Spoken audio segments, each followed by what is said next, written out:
Agarda siz ushbu videoni ko'rib turgan bo'lsangiz, demak farzandingiz Prezident Pavlov Xorazmiy maktabiga tayyorgarlik ko'ryapti. Shuning uchun videoni o'tkazib yubormang. Bilasiz, iyun oyida Prezident maktabining birinchi bosqich imtihoni bo'lib o'tadi.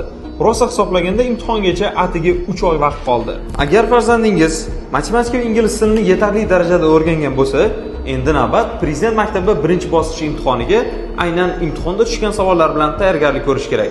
Maslahatim, ushbu kitobdan foydalaning. Kitob imtihon formatidagi Prezident maktabi uchun 25 ta va Al-Xorazmiy maktabi uchun 25 ta variantdan tashkil topgan.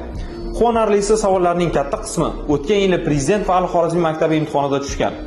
Kitobni ishlagach, har bir variant javobini qayiq ilovasi orqali tekshirib olish va farzandingizni imtihondagi taxminiy ballini aniqlab olish imkoniyati mavjud.